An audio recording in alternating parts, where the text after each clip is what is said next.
ஒரு புத்தகம், பித்தன் என்ற புத்தகம் இருக்கிறது. அதை படித்து பித்தன் ஆகினவங்களும் இருக்காங்க, பித்தம் தெளிந்தவர்களும் இருக்காங்க. அதே மாதிரி தான் நம்முடைய சூரஜோடைய நூலும் அதே அந்த கொள்கையில் தான் இருக்குது. அவருடைய கவிக்கோ அப்துல் ரகுமானுடைய கவிதைகளிலிருந்து சில வரிகளை உங்களுக்கு கூறலாம் என்று இருக்கிறேன். பாரத்தை இறக்கி வைப்பது மகிழ்ச்சியானது என்கிறீர்கள், ஆனால் மரணத்தில் அழுகிறீர்களே ஏன்? சில பாரங்களை சுமக்கும் போது நீங்கள் நிமிர்கிறீர்கள், சில பாரங்களை இறக்கி வைக்கும் போது நீங்கள் குனிகிறீர்கள். உங்கள் பாரம் உங்களை விட மதிப்புடையதாகட்டும், திரி சுமக்கும் சுடரை போல. நம்ம பாரம் நினைக்கிற அந்த மரணத்தை நம்ம ஏற்றுக்கிறதாவே இல்லை. யார் நம்ம அன்பிற்குரியவர்களுடைய மரணத்தில் நம்ம அதை ரொம்ப ஃபீல் பண்ணுவோம் இல்லையா? இந்த மாதிரி மரணத்தை பற்றிய நிறைய தத்துவங்களை நம்ம சூரஜ் அவர்கள் அவருடைய நூலில் எழுதியிருக்காரு. இப்படி சூரஜின் தத்துவ வரிகளை உள்ளடக்கிய சித்தாந்த ஞானி கவிஞர் எழுத்தாளர் அமிர்தம் சூர்யா அவர்களை சிறப்புரை ஆற்ற அழைக்கிறேன். அமிர்தம் சூர்யா அவர்களை பற்றிய சில குறிப்புகள். அமிர்தம் சூர்யா பெயருக்கு ஏற்றவாறே இனிமையானவர். முதல் நாவலிலே சிக்ஸர் அடித்த பெருமைக்குரியவர். கர்மாண்டி ஜங்ஷன் என்ற யூடியூப் சேனல் நடத்தி வருகிறார். இவரது நூல்களுக்கு எழுத்தாளர் ஜெயமோகன், விமர்சகர் வெங்கட் சாமிநாதன், ஓவியர் சந்துரு, எழுத்தாளர் இந்திரா பார்த்தசாரதி ஆகியோர் முன்னுரையும் விமர்சன உரையும் தந்திருக்கிறார்கள் என்பது கூடுதல் சிறப்பு.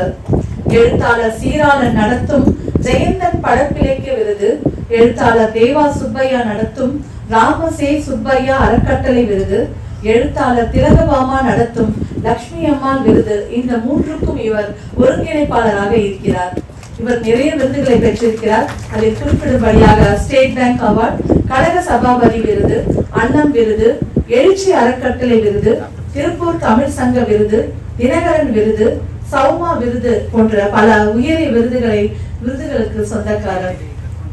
இலக்கிய விழாக்களிலும் நூல் வெளியீட்டு நிகழ்வுகளிலும் கல்லூரிகளிலும் உரையாற்றி வருகிறார் என்பது கூடுதல் சிறப்பான செய்தியாகும். இவருக்காக ஒரு 4 வரிகள். எழுத்தும் பேச்சும் இவர் இருப்பு, எழுத்தும் பேச்சும் இவர் இருப்பு, பெயருக்கு ஏற்றவாறே இனிப்பு. பெண் தோழிகளே இவருக்கு அதிகம் கையிருப்பு, வளரும் கவிஞர்களை கை தூக்கி விடுவதே இவர் சிறப்பு. இவரை பற்றி பேச எனக்கும் ஒரு வாய்ப்பு, இவரை பற்றி பேச எனக்கும் ஒரு வாய்ப்பு, பலமாய் கைத்தட்டி தருவோம் இவருக்கு வரவேற்பு. கவிஞர், எழுத்தாளர், பேச்சாளர், பத்திரிகையாளர் அமிர்தம் சூர்யா அவர்களை சிறப்புரை ஆற்ற அன்புடன் அழைக்கிறேன்.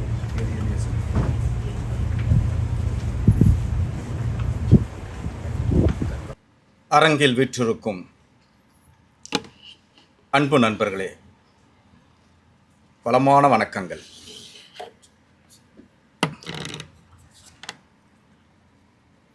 இந்த நிகழ்வுக்கு அழைத்த நண்பரும் கவிஞருமான நிமிர் பதிப்பகத்தின் பதிப்பாளர் பாபு சசிதரன் மற்றும் மனநல மருத்துவ ஆளுமையாக இந்தியாவில் புகழ்பெற்றிருக்கும் எழுத்தாளர் ருத்ரன் ஆகியோருக்கு என்னுடைய சிறப்பு வணக்கங்கள். இந்த நிகழ்வை தொகுத்து அளிக்கும் கவிஞர் கிருஷ்ணகுமாரி மற்றும் அரங்கத்தில் கூடியிருக்கக்கூடிய 85 பார்வையாளர்களுக்கும் என்னுடைய வளமான வணக்கங்கள். இந்த நிகழ்வுக்கு வருகை தந்திருக்கக்கூடிய இலக்கிய வட்டாரத்து நண்பர்கள் என்று பார்த்தால் கவிஞர் ஆனந்த், முனைவர் பாஸ்கரன், யுவராஜன், சந்தானலட்சுமி, கவிதா விலாசம், ராஜா முகமது போன்ற இலக்கிய நண்பர்கள் இந்த இடத்தில் வீற்றிருக்கிறார்கள். நண்பர்களே, தமிழகத்தின் முக்கிய இலக்கிய விருதான ஜெயந்தன் விருதை வழங்கும் எழுத்தாளர் சீராளன் ஜெயந்தன் இந்த அரங்கில் வந்திருப்பது நட்பு ரீதியாக, இலக்கிய ரீதியாக எனக்கு பெருமை தருகிறது. கூடவே நவீன கவிதையை தத்துவ சரடின் மீது எழுதி செல்லும், தத்துவம் என்பது பார்ப்பதுதான், தரிசனம் என்பது பங்கு கொள்வது என்று எழுதியபடி வாழும் தத்துவ கவிஞர் அண்ணன் தஞ்சை தவசி அவர்கள் இந்த நிகழ்வுக்கு வந்திருப்பது எனக்கு தனிப்பட்ட முறையில் பெருமிதமானது. இங்கு வந்திருக்கக்கூடிய அனைவருக்கும் என்னுடைய வளமான வணக்கங்கள். 2-3 விஷயங்களை இது வந்து முழுக்க முழுக்க கவிதை, சிறுகதை, நாவல் இருந்தோம்னா அது படிச்சுட்டு நம்மளுடைய கருத்தை சேர்த்து அவன் யோசிக்காததெல்லாம் நான் யோசித்ததா சொல்லி கைத்தட்டு வாங்கின்னு போயிடலாம். ஆனால் இந்த தத்துவ நூலில் அப்படி சாத்தியம் பட முடியாது. நான் சொல்கிறது உங்களுக்கு கன்வே ஆகணும், நீங்களும் நானும் ஒரு நேர்கோட்டில் வரணும். அப்போது சூரஜ்கிட்ட சொன்னேன், சூரஜ் வெறும் உன் கருத்தை மட்டும் சொன்னால் கொட்டாய் விட ஆரம்பிச்சிருவாங்க, இல்லைனா தூக்கம் வந்துடும், இல்லைனா ஃபோன் வரா மாதிரி நைஸாக எழுந்து வெளியே போயிடுவாங்க. அதனால் எனக்கு தெரிஞ்ச அனுபவத்தையும் உன் கருத்தையும் சேர்த்து சேர்த்து நான் கொஞ்சம் 50-50 மாதிரி சேர்த்துக்கிறேன், பிஸ்கெட் மாதிரி சேர்த்துக்கிறேன் அப்படின்னு சொன்னேன். நண்பர்களே, வரலாற்றில் பார்த்தால் கரிகால் சோழன் இளம் வயதில் பதவிக்கு வந்தவர். அவர் அரசவையில் இருக்கிற போது ஒருவர் வழக்கு சொல்வதற்காக உள்ளே வருகிறார். அரண்மனையில் அரியாசனத்தில் பார்க்கிறார், அரசன் உட்கார்ந்திருக்கிறான். ஆனால் அவனை பார்த்தால் சூராஜ் மாதிரி சின்ன பையனாக உட்கார்ந்துருக்கான் கரிகால் சோழன். வந்தவனுக்கு டவுட்டு, நம்ம எவ்வளோ பெரிய பிரச்சனையை எடுத்துன்னு வந்திருக்கோம், இந்த சின்ன பையன் வந்து இந்த வழக்குக்கு தீர்ப்பு சொல்வானா அப்படின்னு தயங்குவதை கரிகால் சோழன் பார்த்துவிட்டு, என் சபையில் மெத்த படித்த ஒரு ஞானி இருக்கிறார், அவரை அனுப்புகிறேன், அவரோடு நீங்கள் உங்கள் வழக்கை சொல்லலாம் என்று சொல்லிவிட்டு மன்னர், இளம் வயது மன்னர் உள்ளே சென்று விட்டார். பிறகு ஒரு வயதான பெரியவர் வருகிறார். அவரிடம் இந்த வழக்கை சொல்லி சரியான தீர்ப்பை பெற்றுவிட்ட பிறகுதான் அவர் தன்னுடைய வேடத்தை கலைக்கிறார். அது கரிகால் சோழன் வயதான தோற்றத்தில் வந்தார் என்பதான கதை. இப்போ அமிர்தம் சூர்யாவாகிய நான் எனக்கு கல்லூரிகளில் பேச போறப்ப இந்த சிக்கல் உண்டு. இது மாதிரி நம்ம கிருஷ்ணகுமாரினா ரொம்ப பில்டப் பண்ணி சொல்லுவாங்களா, இந்த கல்லூரி ஸ்டூடெண்ட்ஸ் எல்லாம் வயசானவரா ஜோல்னா பை போட்டுக்கிட்டு ஒரு ஜிப்பா போட்டுக்கிட்டு ஒரு பஞ்ச பரிதாரி மாதிரி ஏதோ இருப்பான்ற ஒரு தோட்டத்தில் வச்சுருப்பாங்க இந்த எழுத்தாளர் இலக்கியவாதிகள்லாம். நாம் இப்படி மாடலாக எப்பயுமே நான் அப்டேட்டாக இருப்பேன், ட்ரெஸ்ஸை கூட எப்படி இப்போ என்ன ட்ரெண்டில் வந்துருதோ அந்த மாதிரியான ஆளாச்சவனே. அப்படி போய் நின்னோடனே இவங்க சந்தேகம் வந்துடும், இவன் உண்மையிலே அப்படியான ஒரு சந்தேகம் வந்துடும். அப்போ நான் மேடையில் ஏறினோடனே முதல்ல சொல்கிற விஷயம் என்னென்னா, எனக்கு வயது 58, 2 பிள்ளைங்க பிஇ படிச்சுட்டு வேலைக்கு போகிறாங்க. நான் பேரம்பேத்தி எடுத்தவன், சொட்டை வரல, தொப்பை வரல, அதுக்கு நான் பொறுப்பு கிடையாது. அந்த உடல்வாதத்துக்கு நான் பொறுப்பு கிடையாது, இல்லை, அது இறைவன் கொடுத்த கிஃப்ட். ஆக இப்போ நான் சொல்றேன் கேளுங்க. அப்படின்னா அந்த வயதுக்கு மதிப்பு கொடுத்து, ஓ இவர் பேரம்பேத்தி எடுத்துக்கிறான்னு சொல்லிட்டு, ஆனாலும் அது உண்மையா ஒத்துக்கிறான்னு கை தட்டுவான் பாரு, அங்க இருந்து நம்ம பேச ஆரம்பிப்போம் கல்லூரிகளில். ஆக கரிகால் சோழனுக்கு இருந்த அதே கோளாறு, கரிகால் சோழனுக்கு இருந்த அதே கோளாறு எனக்கும் இருக்குது. இப்போது அது சூராஜுக்கும் இருக்குது. என்னடா 21 வயசுல ஒரு பையன் தத்துவத்தெல்லாம் படிச்சு புக்கா போட்டுக்கிறாங்க, இது எப்படி சாத்தியம், இது இவன் எழுதுந்து தானா, எப்படி இவனால் எழுத முடியுது என்கின்ற அந்த உருவ கோளாறு இருக்கிறதல்லவா, புறத்தோற்றத்தை வைத்து ஒருவரை அடையாளம் காண்பது, அதுதான் நாம் புறக்கணிக்க வேண்டிய முதல் பாடம். ஒருவரை புறத்தோற்றத்தில் வைத்து நீங்கள் எடை போடக்கூடாது என்பதுதான். இன்னொரு ரொம்ப ரொம்ப சிம்பிளான விஷயம் என்னன்னா, எப்போ ஒருத்தருக்கு நிறைய பெண் தோழிகள் கிடைப்பாங்க, ஒரு பெண் இயல்பான ஒரு விஷயம்தான். அவள் துக்கப்படுகிற போது அவள் சொல்கிறத காது கொடுத்து கேட்டினா உனக்கு தோழி கிடைப்பாள். அவளுடைய திறமையை பாராட்டி வா வந்துடலாம் அப்படின்னு ஊக்கப்படுத்தினா அவள் தோழியாக அமைவா. அது அமையாத பட்சத்தில் எவனுக்குமே எந்த தோழியும் கிடைக்காது. கோளாறு அங்கே தானே இருக்குது. ஆகல இது அடிப்படை குணாதிசயம் கொடுக்குற கிஃப்ட்டு. அதனால் அதுவும் எனது பெருமை என்று சொல்லிவிட முடியாது. எல்லா ஆண்களும் எல்லா பெண்களும் அதை நோக்கி நகர வேண்டும் என்பதற்காகத்தான் இதை சொல்கிறேன். நண்பர்களே, சூரஜ் என்கின்ற சொல்லுக்கு ஒளியின் கடவுள் என்று பொருள். சூரஜ் என்கின்ற சொல்லுக்கு ஒளியின் கடவுள் என்று பொருள். அவரை பற்றி பேச அல்லது ஒளியை பற்றி பேச இந்த சூர்யாவுக்குத்தான் தகுதி இருக்கிறது என்று நான் நம்புகிறேன். எனக்கு அவரை இதுவரைக்கும் தெரியவே தெரியாதுங்க. 2000 என் கவிதை தொகுப்பு வந்தது. 2000 ஜெயமோகன் தான் என்னுடைய கவிதை தொகுப்புக்கு முன்னுரை. இப்போ எப்போ 25 வருஷம் ஆகுது நான் இலக்கியத்துக்குள்ளே வந்து. இது வரைக்கும் அவர் எங்கே இருக்கிறாருன்னு தெரியாது, அவர் பேரே எனக்கு தெரியாது. இன்று தான் முதல் முறையாக பார்க்குறேன். அப்பயே நான் அவர் கேட்குறேன், எப்பா நீ எந்த இலக்கிய கூட்டத்துக்கும் வந்ததில்ல, எந்த இலக்கியவாதிக்கிட்ட நீ தொடர்பு இருக்குதான்னு எனக்கு தெரியல. ஒரு 25 பேராவது வந்துருவாங்களாம். நான் பாட்டு அந்த 25 பேர்கிட்ட பேசுகிறப்போ வட்டமாக உட்காரலாமாலாம் கேட்டேன். இல்லை சார் கண்டிப்பாக வந்துருவாங்க சார் அப்படின்னு. அவர் சொன்னது போலவே இங்கே 85 பேர் வந்திருப்பது எனக்கு ஆச்சரியம் அளிக்கிறது. சூரஜ் இலக்கியத்தில் வந்தால் ஒரு பெரும் மாநாட்டியே கூட்டி விடுவானோ என்கின்ற பெருமிதம் இப்பொழுதே வந்து விடுகிறது. இந்த கூட்டத்துக்கு சூராஜ் பேசிய பிறகு நான் வர சம்மதித்ததற்கு முதன்மையான காரணம் என்றால், நான் ஆசானாக போகிற இடமெல்லாம் சொல்கிற ஜெயமோகனுடைய பாசறையில் பட்டறையில் மெய்ஞான தத்துவ வகுப்பில் சென்றுவிட்டு வெளியே வந்தவர் சூராஜ் என்கின்ற ஒரே காரணத்தால் தான் இந்த கூட்டத்துக்கு நான் வர முழுமையாக சம்மதித்தேன். நண்பர்களே, சூரஜ் எழுதிய நூலின் பெயர் கடவுளை துறந்த ஞானி.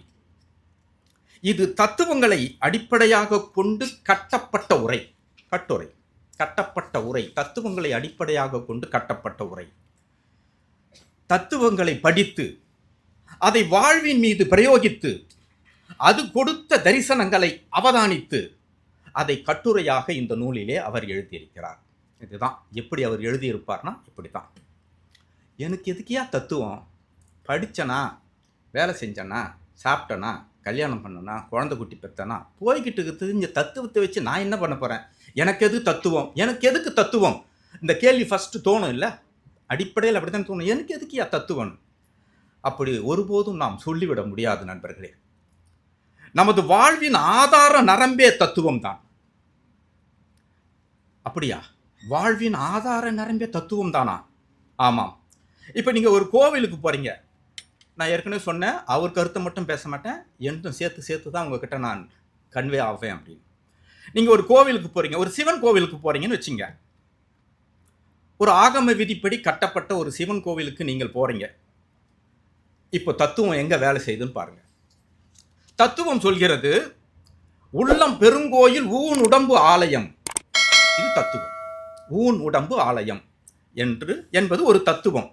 இந்த தத்துவம், இப்போ நீங்கள் கோவிலுக்கு போகிறீங்கல்ல, இப்போ இந்த தத்துவம் எப்படி வேலை செய்யுதுன்னு தெரியணும்ல. ஆனால் உங்களுக்கு தெரியாமலே நீங்கள் கோவிலுக்கு போகிறீங்க, வெளியே வரீங்க. ஆனால் தத்துவத்தில் தான் நீங்கள் இருக்கிறீங்க. தத்துவத்தை நீங்கள் விட முடியாது என்பதற்காக சொல்கிறேன். ஒரு மனுஷன் படுத்துக்கிட்டு இருக்கான், காலை நீட்டி ஒரு மனுஷன் படுத்துக்கிட்டு இருக்கான். கற்பனை செஞ்சுக்கிங்க, ஒரு மனுஷன் காலை நீட்டி படுத்துக்கிட்டு இருக்கான். பாதத்தை முதல்ல நீங்கள் பார்க்குறீங்க.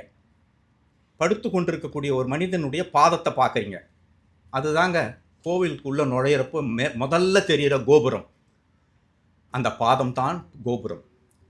அந்த கோபுரத்தை, அந்த பாதத்தை கடந்து நீங்கள் நடந்து செல்கிறீர்கள். அந்த உடம்பு மேலேயே நடந்து போகிறதா வச்சிங்க. படுத்து கொண்டிருக்கிறவன் உடம்பு மீதே நடந்து போகிறீங்க.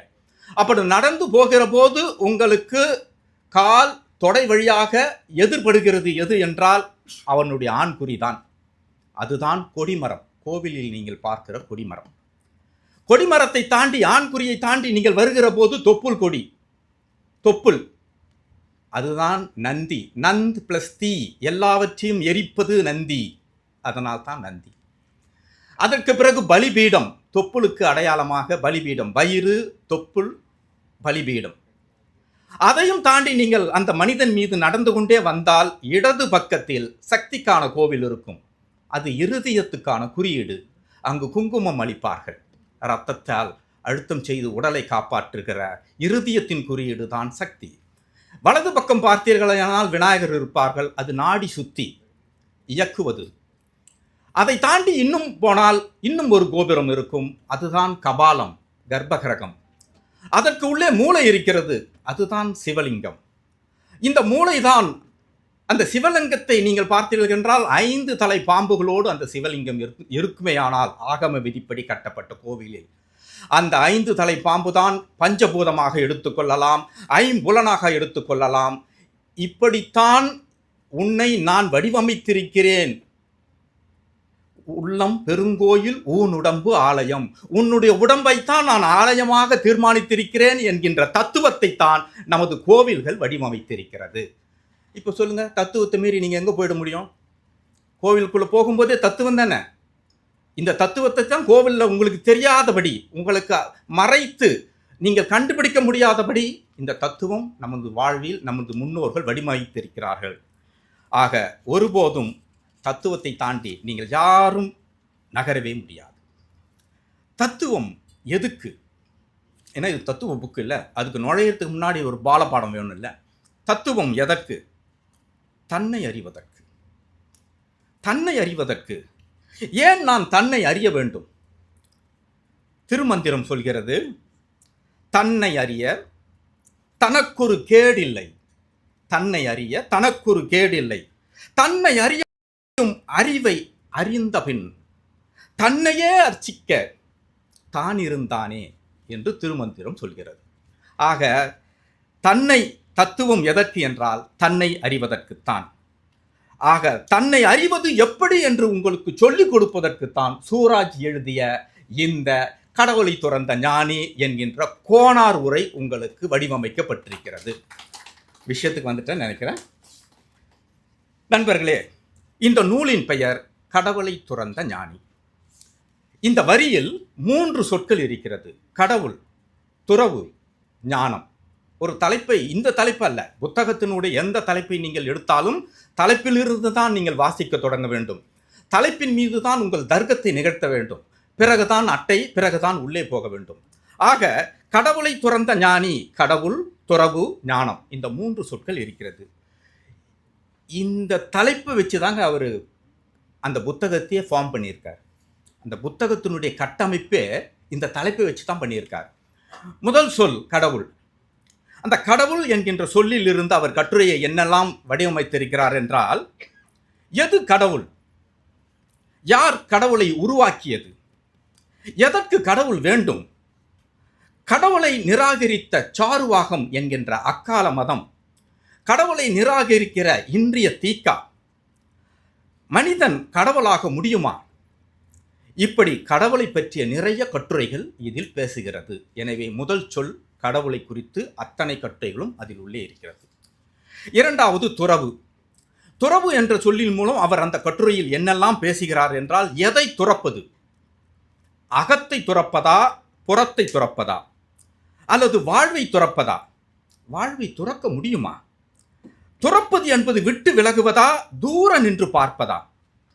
அதன் மூலம் ஞானியாக முடியுமா என்று கட்டுரைகள் கேட்கிறார்.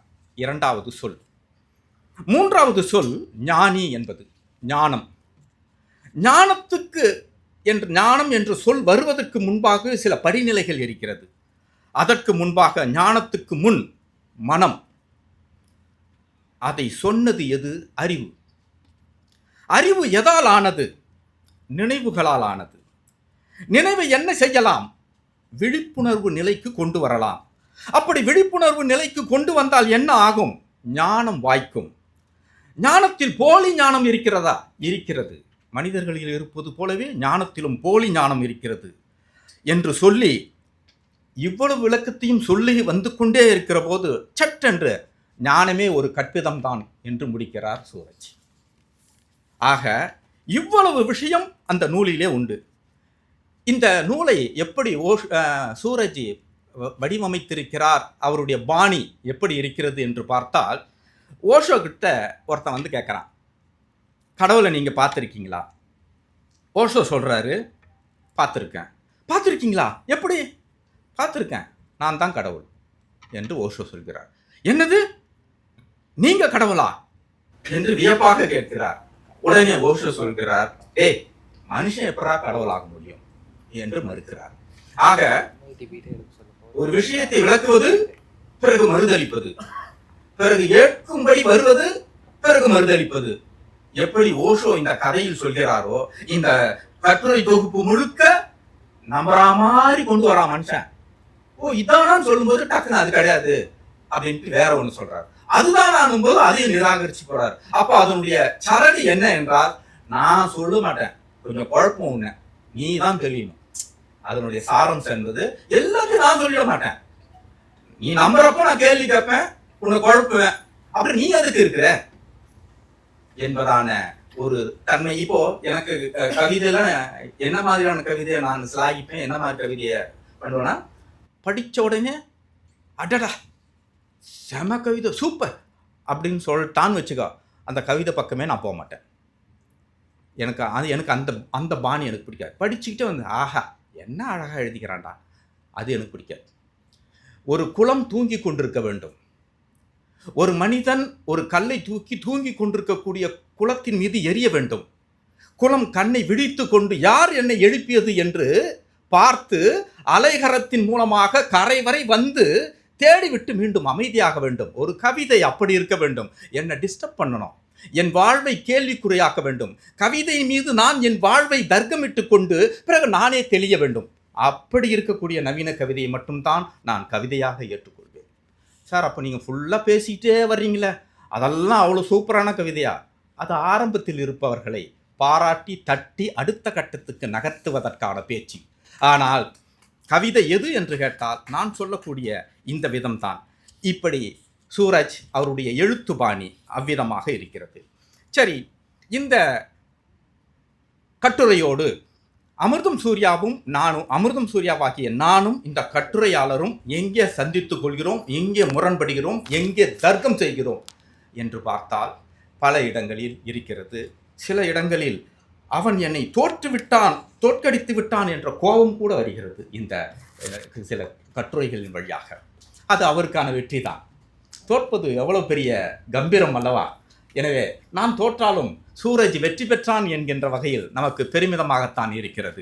அப்படி என்ன இடம் அப்படின்னு பார்த்தா 47வது பக்கத்திலே மரணம், மறுபிறவி, ஆன்மா குறித்து பேசுகிற தத்துவங்கள் எல்லாம் எனக்கும் சூரஜ்க்கும் ஒரு தர்க்கத்தை நிகழ்த்துகிறது. அவர் சொல்கிறார், மனிதனுடைய அறியாமையும் தேடலும் பயணிக்கும் போது அதற்கு இணையாக சரணடைதல் நிகழ்கிறது என்று எழுதுகிறார். சும்மா அப்படி போகிற போக்கில் படிச்சுட்டு போக முடியாது. அறியாமை, தேடல் ரெண்டும் ட்ராவல் பண்ணிக்கிட்டே இருக்கிறப்போ கூடவே தேடினா உனக்கு கிடச்சிருமா, உன் அறியாமை சரியாயிடுமா அப்படின்னு சரணாகதி ப்ரேரலாக வந்துக்கிட்டே இருக்குதுன்றான். நம்ம இங்கே கண்டுபிடிச்சிட்டோம்னா சரணாகதிக்கு போயிடுவோம். அந்த மாதிரி பேரலாக லைஃப் ட்ராவல் ஆகுது. கடவுள் தான் நீ தான் கடவுள், அத்வைதம். அப்போ பிரபஞ்சமும் நீயும் வேறு வேறு அல்ல, இந்த பிரபஞ்சமும் நானும் வேறு வேறு அல்ல. பிரபஞ்சம் அழியாமல் இன்றும் இருந்து கொண்டே இருக்கிறது. அப்படி என்றால் அத்வைத்தின்படி பார்த்தால் இந்த உயிர்களும் அழியாமல் அப்படியே இருந்து கொண்டே இருக்கிறது. இந்த சித்தாந்தத்தின் அடிப்படையில் தான் மறுபிறவி தோன்றுகிறது. ஏன்னா அழியல இல்ல, பிரபஞ்சம் அழியல, பிரபஞ்சமோ நானும் தனியதான் நீ இல்லைல்ல, நாங்கள் 2 பேரும் ஒன்று தானே. பிரபஞ்சம் அழியாத போது நானும் அழிய போகிறதில்ல. அப்போ நான் அழிஞ்சாதான் சொன்னால் திருப்பி பிறப்பேன். பிரபஞ்சம் இருந்துக்கிட்டே இருக்குதுல்ல, நானும் இருந்துக்கிட்டே இருப்பேன். எனவே மறுபிறவி அங்குதான் ஆரம்பிக்கிறது என்று சொல்கிறார். ஆனால் ஜெர்மனியில் இருக்கக்கூடிய எழுத்தாளர், விஞ்ஞான எழுத்தாளர் ராஜ் சிவா, நீங்கள் ஒரு முறை அவர் கட்டுரையை படியுங்கள். அவர் விவாதிக்கிறார், ஒரு கட்டுரையை எழுதியிருக்கிறார். உயிர் அழிந்து விடுகிறது. அவர் எழுதின கட்டுரையினுடைய சாராம்சம், உயிர் கண்டிப்பாக அழிந்து விடுகிறது, ஆனால் உடம்பு ஒருபோதும் அழிவதில்லை, அது தொடர்ந்து இந்த பூமியில் நிலைத்து கொண்டே இருக்கிறது என்று அந்த கட்டுரையை வடிவமைத்திருக்கிறார். இந்த உடல்கள் என்னவாக மாறுகிறது, என்ன கனிமங்களாக, என்ன தாதுக்களாக மாறி மீண்டும் இந்த பூமியிலிருந்து எப்படி அது பூமியோடு மீண்டும் வலுப்பெற்று வருகிறது. எனவே உடல் அழியவில்லை என்பதை அவர் ஸ்தாபிக்கிறார். இப்போ நம்ம விஷயத்துக்கு வருவோம். யாருன்னா எந்தாவது ஸ்தாபித்து போவாங்க. இந்த மறுபிறவி, ஜென்மம், இதெல்லாம் எனக்கு ரொம்ப நம்பிக்கை உண்டுங்க. ஒருவேளை இந்த மறுபிறவி, ஜென்மம், இந்த பாவம் புண்ணியெல்லாம் நான் நம்புகிறேன். ரொம்ப சூராஜ் எப்படி எடுத்துப்பாருன்னு தெரில. என்னடா இவ்வளோ படிச்சுக்கிறேன்ற, இதெல்லாம் இந்த காலத்தில் வந்து பேசினுக்கிறியான்னு நினைக்கிறாரான்னு தெரில. சூராஜ் குறிப்பிடக்கூடிய ஜே கிருஷ்ணமூர்த்தி ஓஷோ புத்தகங்களை 2000 நான் படித்தவன். 25 வருடம் ஆகுது நான் ஓஷோ ஜேகேவெல்லாம் படித்து விட்டு இங்கே வருவதற்கு. சரி, இப்போ விஷயத்துக்கு வரேன். எனக்கு மறுபிறவி, ஜென்மம் குறித்தெல்லாம் ஒரு நம்பிக்கை இருக்குது. அவர் சொன்னார் இல்லை, அறியாமையும் தேடலும் தொடங்கி இருக்கும்போது சரணாகதியும் வந்துவிடும், சரணடைதலும் வந்துவிடும் சொன்னார் பாருங்க. இப்போது மறுபிறவியை நான் எங்கே நம்ப ஆரம்பித்தேன், ஜென்மத்தை நான் எங்கே நம்ப ஆரம்பித்தேன் என்பதை ஒரு அனுபவத்தின் மூலமாக சொல்கிறேன். நான் கல்கியில் இப்போ சொன்னாங்க இல்லையா, கல்கியில் வந்து தலைமை துணை ஆசிரியராக. அப்போ எங்கள் எம்டி, என்னுடைய ஆசிரியர், என்னுடைய குரு சீதா ரவி, அவங்க சொல்கிறாங்க, எப்பா காசியில் மதுரையை மாதிரியே மதுரை கோவிலை மாதிரி காசியில் ஒரு கோவில் உருவாக்க போகிறாங்களாம். மதுரை கோவில் மாதிரியே காசியில் பொள்ளாச்சி மகாலிங்கம் தான் ஃபைனான்ஸ் பண்ணுறாரு. அப்படியே மதுரையை தூக்கின்னு போய் அழுக்காக தூக்கின்னு போய் காசியில் வச்சா எப்படி இருக்கும், அந்த மாதிரி ஒரு கோவிலை கட்டுறாங்க. அந்த கோவிலை கட்டுறதுக்கான தலைமை ஸ்தபதி யார் தெரியுமா? கணபதி ஸ்தபதி. கன்னியாகுமரியில் பெரிய திருவள்ளுவர் சிலை நிற்குது பாருங்க, அது வடிவமைச்சவர் அவர் தான். தமிழ்நாட்டின் மிக முக்கியமான தலைமை சிற்பி கணபதி ஸ்தபதி. அவர்கிட்ட ஒரு பேட்டி எடுத்து, ஏன் காசியில் மதுரை கோயிலை தீர்மானிக்கிறீங்க, என்ன மாதிரியான கோவிலை தீர்மானிக்கிறீங்க, கல் எங்கேருந்து இங்கேருந்து தூக்கிட்டு போவீங்க, இந்த விஷயத்தெல்லாம் கேட்டு ஒரு பேட்டி எடுப்பா. இதுதான் நமக்கு கொடுத்த வேலை. சார், நான் கணபதி ஸ்தபதியை அவர் ஃபோன் நம்பரும் தெரியாது, அவரை நான் நேரில் பார்த்ததும் கிடையாது. எங்கள் எம்டி வந்து ஃபோன் நம்பர் கொடுக்குறாங்க. ஃபோன் நம்பரை வாங்கி ஃபோன் பண்ணுறேன். ஸ்தபதி தான் எடுக்கிறாரு. எடுத்தோடனே நான் விஷயத்த சொல்கிறேன். ஐயா, இந்த மாதிரி நீங்கள் காசியில் மதுரையை கட்டுறீங்களாமே, சில கேள்வியெல்லாம் இருக்குது, நீங்கள் பதில் சொன்னால் நான் நோட் பண்ணிக்கிறேன் அப்படின்னு சொல்லி ஃபோனை காதில் வச்சுக்கிட்டு நான் பேனா பேப்பரோட கையில் வச்சுக்கிட்டு அவர்கிட்ட கேட்குறேன். அவர் கொஞ்ச நேரம் அமைதியாக இருந்தது. ஐயா இருக்கீங்களா? சொல்லு அப்படின்னு. அப்பயே எனக்கு சூடாகி போச்சு. எவ்வளோ பெரிய ஸ்தபதியாக இருந்தான்னா, நான் எவ்வளோ பெரிய போஸ்ட்டில் இருக்கிறேன், கேட்டான் சொல்லுன்றேன் அப்படின்ற மாதிரி எனக்கு ஒரு கோவம் வந்தது. அப்போ பொறுத்துக்கினேன். ஐயா என்று அந்த சிற்பம் குறித்தான விஷயங்கள் எல்லாம் கேட்குறேன். பதில் சொல்லிக்கிட்டே இருக்கிறாரு, குறிச்சிக்கிட்டே இருக்கிறேன். எனக்கு ஒரு பழக்கம் உண்டு, ஒருபோதும் நான் ரெக்கார்ட் பயன்படுத்த மாட்டேன், டேப் ரெக்கார்ட் பயன்படுத்த மாட்டேன். கேட்பேன், புத்தியில் எவ்வளோ ஒத்துதோ அதை மட்டும் எடுத்துப்பேன், இங்கே எவ்வளோ நிற்குதோ அதை மட்டும் எழுதுவேன். இதுதான் என்னுடைய ஸ்டைல். அது எவ்வளோ வந்தாலும் பரவாயில்லன்னு நான் அவர் சொல்ல நோட் பண்ணிக்கிட்டே வரேன். அப்புறம் ஐயா, ஒரே ஒரு விஷயம், அடுத்த வாரம் 3 பக்கம் 4 பக்கத்துக்கு உங்கள் பேட்டி வரப்போகுது. நீங்கள் நான் கேள்வி கேட்டு நீங்கள் சொன்னேன் இல்லைங்களா, அது சரியாக தான் பாருங்கள், நான் வாசிக்கிறேன் அப்படின்னு ஃபோனில் வாசிக்க ஆரம்பிக்கிறேன். அதெல்லாம் முடியாது, நேரில் வாடா அப்படின்ட்டான் மனுஷன். அதாவது அடுத்த வாரம் போகுது மேட்ரு. பேட்டி எடுத்தாச்சு. இவ்வளோ தூரம் பேசின மனுஷன் ஒரு 2 நிமிஷம் நான் சொல்கிறத கேட்டுட்டு போட வேணான்னு சொன்னால் முடிஞ்சு போச்சு. நேரில் வான்ட்டாப்புல.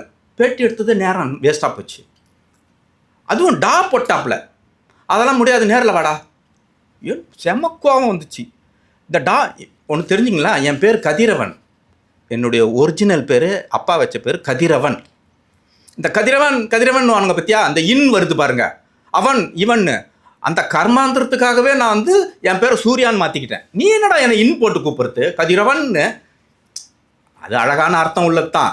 எனக்கு என்னவோ அந்த இன் என்பது மரியாதை குறைச்சலாக தோன்றது தான் கதிரவன் என்கின்ற பெயரை நான் சூர்யாவாக மாற்றிக்கொண்டேன். இந்த அமிர்தம்ன்றது பாருங்க, இந்த அமிர்தம்ன்றதெல்லாம் காதலி பேரெலாம் இல்லை.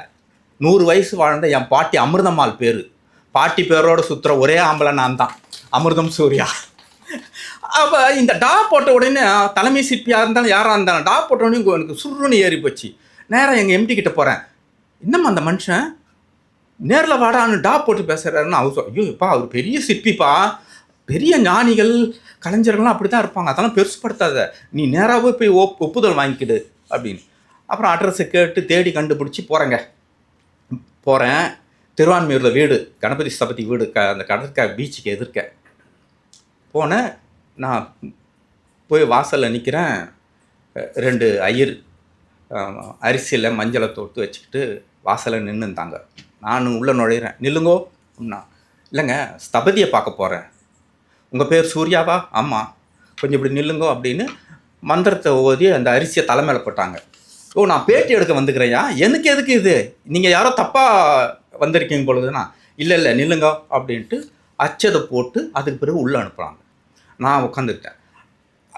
சபதியினுடைய வீடு அங்கே இருக்குது, வாசல் அங்கே இருக்குது. நான் இங்கே உட்காந்துக்கிட்டு இருக்கேன். பார்த்தேன் இந்த பக்கத்தில் ஒரு சிவப்பு பட்டு துணியில் ஒரு பெரிய கம்பீரமான ஒரு சிம்மாசனம் மாதிரி ஒரு சேர் இருக்குது. இந்த பக்கம் பார்த்தா கிழிஞ்சு போன ஒரு ஷோபா இருக்குது. நான் நேராக அந்த ஷோபாவில் வந்து உட்காந்தேன். அவர் அங்கேருந்து வரார், தள்ளாத வயசு, ஆடிக்கிட்டே கொம்பு வச்சுக்கிட்டு அங்கேருந்து வந்தார். வந்து என்கிட்ட வந்த உடனே எழுந்துடுறா அப்படின்னா. எனக்கு திரும்பண்டாவா, என்னடா இது அநியாயமாகுது, என்னதான் இருந்தாலும் இப்படியா, எத்தனை முறை சகிச்சுக்கிறது இதை அப்படின்னு சுருன்னு வந்தோடனே கையை பிடிச்சி நேராக இழுத்துன்னு வந்து அந்த சிம்மாசனத்தில் இங்கே உட்கார்றா அப்படின்னா. அப்போ தான் எனக்கு அப்பா அந்த ஈகோ சரியாகிடுச்சு. அந்த ஷோபாவிலேருந்து அந்த சிவப்பு சிம்மாசனத்தில் உட்கார வச்ச பிறகு தான் அப்பாடான்னு நிம்மதியாச்சு. நம்மளுடைய ஈகோ அந்த அளவுக்கு இருக்கு. இல்லை நம்ம பரவாயில்ல உட்காரா, கலைஞர் வந்தால் கூட இங்கே தான் உட்கார வைப்பேன் அப்படின்னா இன்னும் நம்மளுக்கு குஷியாகி போச்சு. ஓ கலைஞர் வந்தால் இங்கே தான் உட்கார வைப்பாரோ அப்படின்னு. அந்த மனுஷன் உட்கார என்னை வச்சுட்டு அப்படியே தயக்கத்தோட சங்கடத்தோட உட்கார்றேன். என் பக்கத்தில் கீழே அவர் உட்காந்தார். நான் எழுந்தேன். உட்கார். என் முகத்தை பார்த்தார். எப்படா இருக்க? திரும்பவும் டாப் போடுறான் அந்த மனுஷன். எப்படா இருக்க? நல்லா இருக்கேன்யா அப்படின்னு. ஏன்னா ஷீட்டு கொடுத்துட்டார்ல, இப்போ கொஞ்சம் நம்ம சகிச்சு தானே ஆகணும். நல்லா இருக்கேன்யா. நல்லா இருக்கியா? அப்படியே இருக்கிறியாடா? அப்படியே இருக்கிறேண்ணா. எப்போ பார்த்தேன்? நான் உங்களை பார்க்குறதே தான் ஃபஸ்ட்டு முறை. எப்போ பார்த்தேன்? என்ன உனக்கு தெரியவே இல்லையா? தெரியலையே. நல்லா பாரு என்ன. திருவிளையாடல வரும்பார், நன்றாக ஒரு முறை என்னை உற்றுப்பார் அப்படின்னு வரும்பார். அந்த மாதிரி நல்லா பாரு. அண்ணா இல்லையா எனக்கு தெரியலையா. என்னடா இப்படி சொல்லிட்டேன்? ஃபோனில் உன் குரலை கேட்டோடனே நான் கண்டுபிடிச்சிட்டேன் அது நீ தான்னு. என்ன உனக்கு தெரியவே இல்லையா? திரும்பவும் ஆச்சரியம். ஃபோனில் கேட்டோடனே ஏன் குரலை எப்படி கண்டுபிடிச்சாப்புல? நீங்கள் எப்போ என்ன பார்த்தீங்க? இப்போ இல்லைடா, தஞ்சை பெரிய கோயிலை நான் செதுக்கிறப்போ அங்கே மன்னனுடைய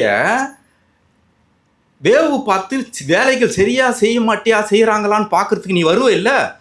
அப்போ நீங்கள் நான் தானடா பேசிக்கிட்டு இருப்போம். தெரியலையா என்னன்னா மனுஷன். எப்போ? தஞ்சை பெரிய கோயில் எப்போ சார்?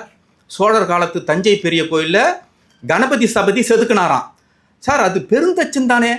நம்மளுக்கு கொஞ்சம் விஞ்ஞான நம்மளுக்கு அறிவு வரலாறு தெரிந்த தஞ்சை பெரிய கோவிலை பெருந்தச்சன் தானே செதுக்குனார். நான் தான்டா பெருந்தச்சன். நீங்களா? ஆமாம். இப்போ செதுக்கிற இந்த சிற்ப சாஸ்திரம்லாம் இப்போ படித்ததா? சோழ மண்டலத்தில் இருக்கும்போது படித்தது. நான் தான் அப்போது பெருந்தச்சன், இப்போது கணபதி ஸ்தபதி. நீயும் அப்போது இருந்தாய். அதனால் தான் உன்னை நேரில் பார்க்க வேண்டும் என்பதற்காக இங்கு வரவழைத்தேன். மறந்து போயிட்டேன். சோழ மண்டலத்தில் நான் இவர் கூட வேலை செஞ்சேனா தஞ்சை பெரிய கோவிலில். நானா? ஆமாம் நீ தான். என்னடா இது? எப்படா இது? எப்படி இது சாத்தியம்? அப்போ நீங்கள் மறுஜென்மண்டா. இந்த பிறவியில் நான் வந்து சந்திச்சிருக்கிறோம். ரொம்ப ரொம்ப சங்கடமாக ஆகிப்போச்சு. ஒரு கேராகி போச்சுன்னு வச்சிங்க. ஏன்னா போன ஜென்மத்தில் நீயும் நானும் சந்திச்சோன்னு ஒரு ஆள் சொன்னால் என்ன சொல்கிறது? யாராவது ஒரு ஹாஸ்பிட்டல்லேருந்து வந்தாலும் நம்ம ருத்ரன் ஐயா ஹாஸ்பிட்டல் யாருன்னா நம்மக்கிட்ட சொன்னால் கூட டே போடா அப்படின்ட்டு போகலாம். ஒரு பெரிய ஸ்தபதி நம்மளை பார்த்து போன ஜென்மத்தில் நீயும் நானும் சந்திச்சோன்னா எப்படி சொல்கிறது? இதை பகுத்தறிவுக்கு எடுத்துக்கிறதா விஞ்ஞானத்துக்கு எடுத்துக்கிறதா என்னென்ன ஒன்றும் புரியல. நமக்கு கொஞ்சமான தானே அறிவு, நம்மளுக்கு ஒன்றுமே புரியல.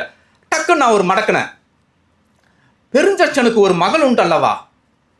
என்னை கண்டுபிடித்தது போல் நீங்கள் உங்கள் மகளை கண்டுபிடித்தீர்களா அப்படின்னா ஒரே ஓன்னு அழ ஆரம்பிச்சிட்டார். கண்டுபிடிச்சேன்.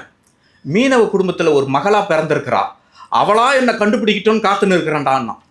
ஐயோப்பா, இதுக்கு மேலே நம்ம இருந்தால் நம்ம ஒரு மாதிரி ஆகிட்டு ருத்ரன் கிட்ட தான் நம்ம போனோம் பொழுது அப்படின்ற மாதிரி. வேணாம், இதுக்கு மேலே இருக்க முடியாது.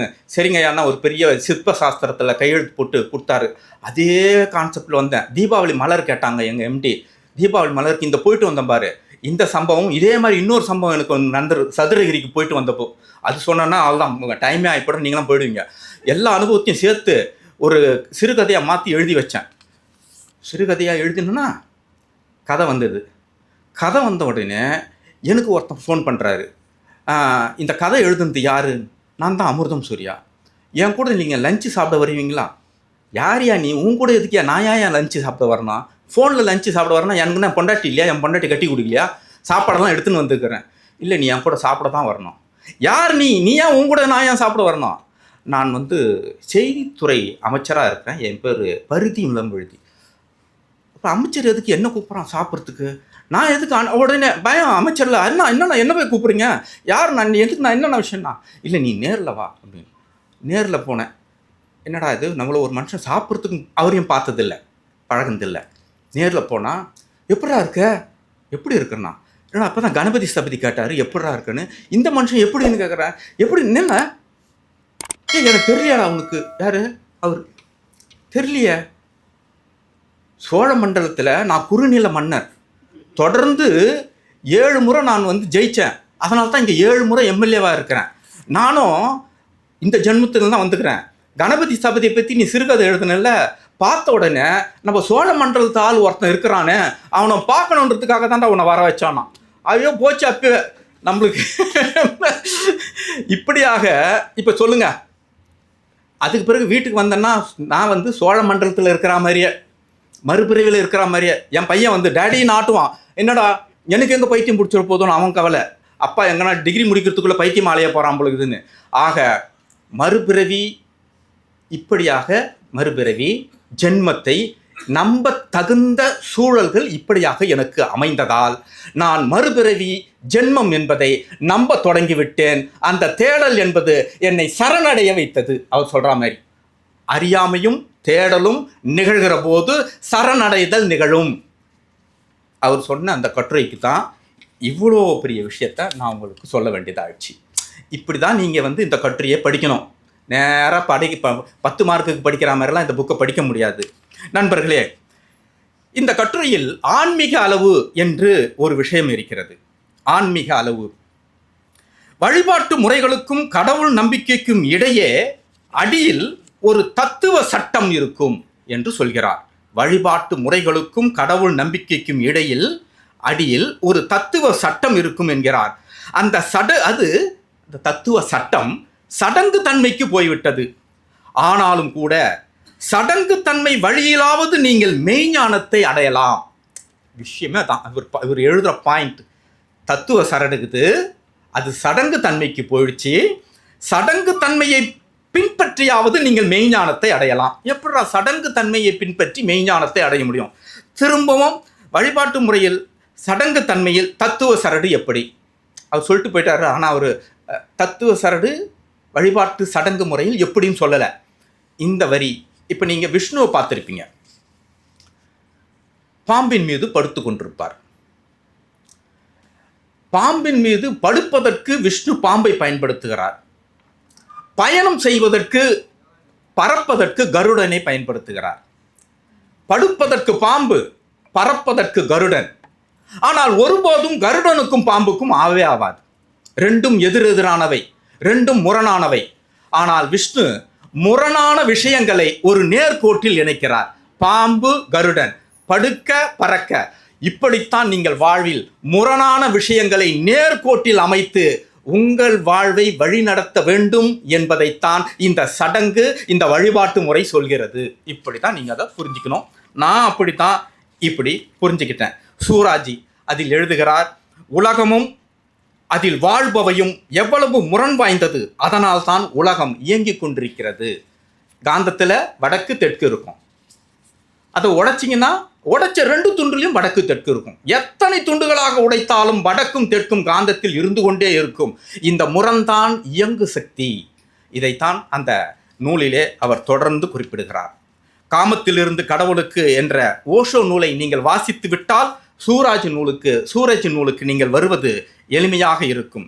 களவு வழி மெய்யுணர்வு சாத்தியமா என்று ஒரு கட்டுரையில் அவர் கேட்கிறார்.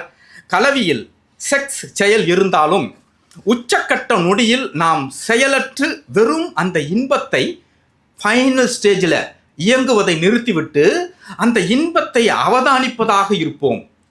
அந்த கணம்தான் தியான புள்ளி. தியானமோ செக்ஸோ இரண்டுமே அடையாளத்தை கடந்த உள்மைய அனுபவம், அடையாளத்தை கடந்த உள்மைய அனுபவம் என்று சொல்கிறார். ஆனால் அது குறிப்பிட்ட நேரத்துக்காகத்தான். அந்த செக்ஸ் செயல்பாடு முடிந்து அந்த உச்சக்கட்டத்தில் அந்த நொடியில் நீங்கள் ஒரு தியான புள்ளியை நெருங்குகிறீர்கள் அல்லவா, அது குறிப்பிட்ட நேரத்துக்கானது தான். அதை எப்படி மாற்ற வேண்டும் என்றால் சும்மா இருத்தல் என்கின்ற தத்துவம் செயல்படும் இடமாக மாற வேண்டும். அதுக்காக 24 மணி நேரம் நம்ம செஞ்சுக்கிட்டு இருக்க முடியாதுல்ல. அப்போ அந்த ஆன்மீக அனுபவத்தை பெறுவது எப்படி என்று விவாதிக்கிறார். அந்த காமத்துக்கான அடிப்படை அழகு என்பது காதல் தான். காதல் என்பது புரிந்துணர்வு ஒப்பந்தம் என்று எழுதுகிறார். புரிந்துணர்வு ஒப்பந்தம் என்று எழுதுகிறார். மேலோட்டமான அலங்காரத்தை அன்பு என்று நாம் தப்பிதமாக நம்புகிறோம். மேலோட்டமான அலங்காரத்தை அன்பு என்று தப்பிதமாக நாம் நம்புகிறோம். இப்போ ஒரு காதலி வீட்டுக்கு போகிறோம். அவர் சொல்கிற உதாரணம் தான் இது, என்னோட அனுபவம் இல்லை, அவர் அனுபவம். காதலி வீட்டுக்கு போகிறோம், வாசலில் நாய் குலைச்சிக்கிட்டே இருக்குது. என்னடா இது பெரிய தொல்லையாக இருக்குதுன்னு அந்த நாய்க்கு ஒரு பிஸ்கெட்டை தூக்கி போட்டு அதை சாந்தமாக்கிட்டு நம்ம உள்ளே போனோம். இல்லைனா உள்ளே போயிட்ட பிறகு கூட உள்ளே ஒருத்தன் வந்துக்கிறான்னு அது கத்திக்கிட்டே இருக்கான். காதலிக்கிட்ட நம்மளால் பேசவே முடியாது. அப்போது புறத்தோற்றத்தில் இருக்கக்கூடிய கத்தும் அந்த நாயை சமாதானப்படுத்தி அது நம் வட்டத்துக்குள் இழுத்து வந்து விட வேண்டும்ன்றார். நான் சொல்லல, அவர் சொல்கிறார். காதலி வீட்டுக்கு போகும்போது கத்தி கொண்டிருக்கக்கூடிய அந்த நாயை சாந்தப்படுத்தி நம் வட்டத்துக்குள் கொண்டு வந்து விட வேண்டும். பிறகுதான் நாம் காதலியோடு பேசுவதற்கு அல்லது தோழியோடு பேசுவதற்கான சாத்தியங்கள் சரியாக இருக்கும்.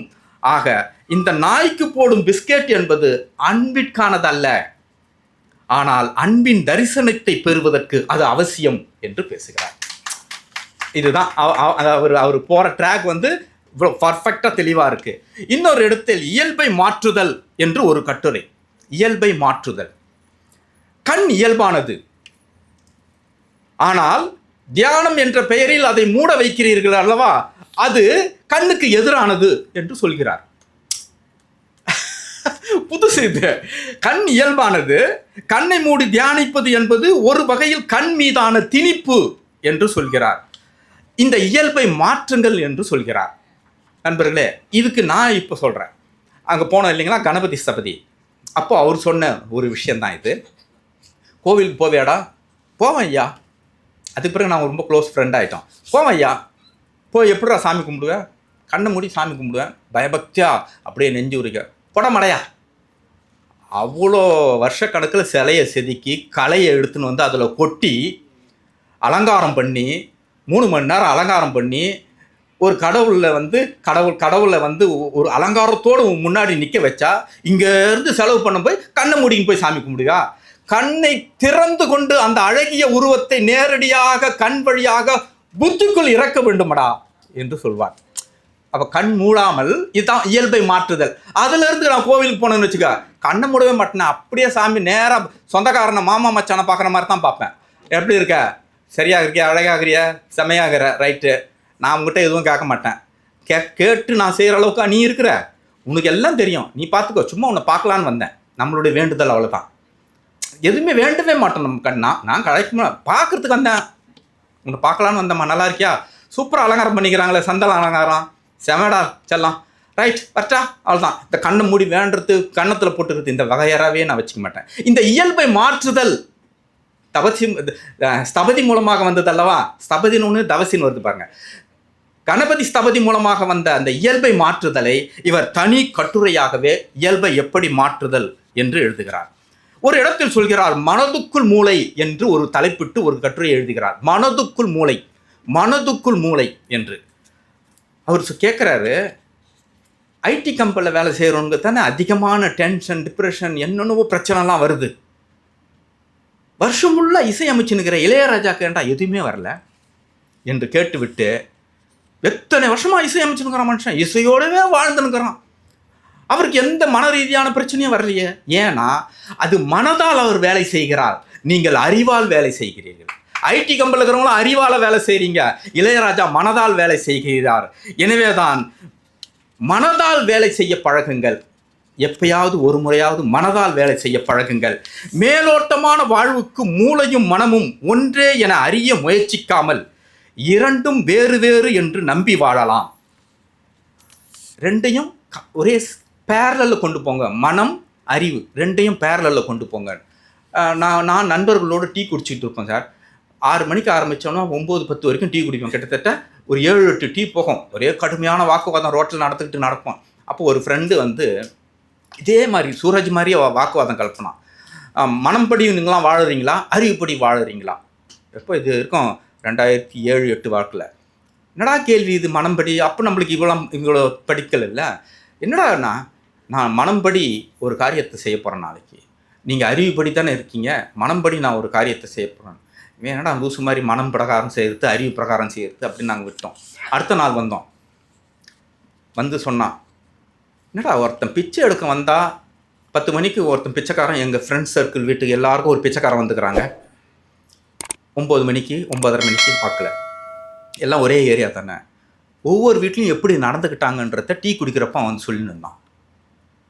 என் வீட்டை பற்றி, அவன் வீட்டை பற்றி, உங்கள் அம்மா எப்படி டீ எப்படி அவன் புட்டு வைக்கிறான்னா, அவன் மனம் யோசிச்சுதான், இவ்வளோ வசதியாக இருக்கிறியே, ஒரு நாளாவது பிச்சைக்காரன் மாதிரி நீ வாழ்ந்தினா உன் நிலைமையும் இந்த சூழலும் சமூகம் உன்னை எப்படி நடத்துதுன்னு உனக்கு தெரியுமான்னு அவன் மனம் கேட்டுச்சான்.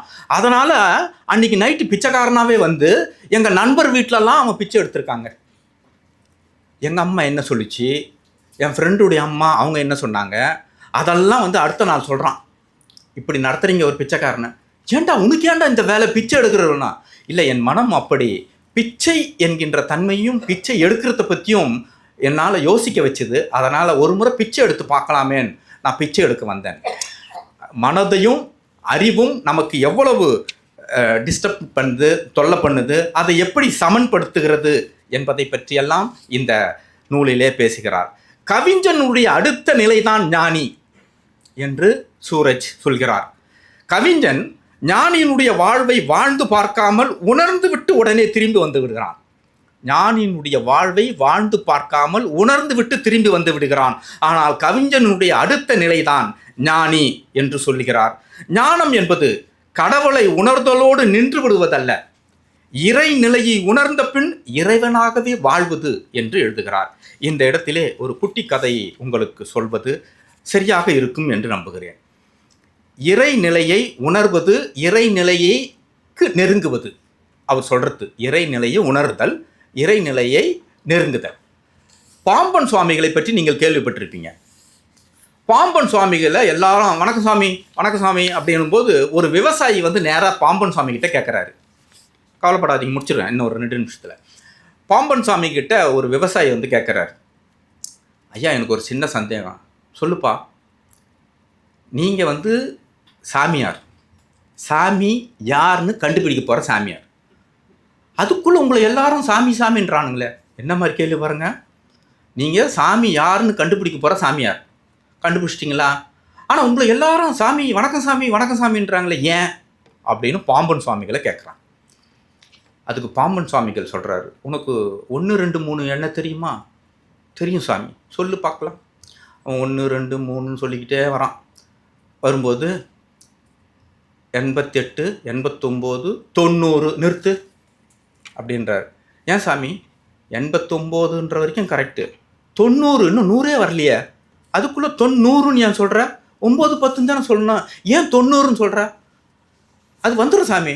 அது போலத்தான் 100 நெருங்குவதற்கு முன்பாக 90 91 எப்படி 100க்கான அந்தஸ்தை பெற்று விடுகிறதோ, கடவுளை நெருங்குகிற போது நாங்கள் கடவுளாகவே உணரப்பட்டு விடுகிறோம் என்று சொன்னார் பாம்பன் சுவாமிகள். இப்படி கடவுளை உணர்வதும் நெருங்குவதும் இது நான் படித்த கதை.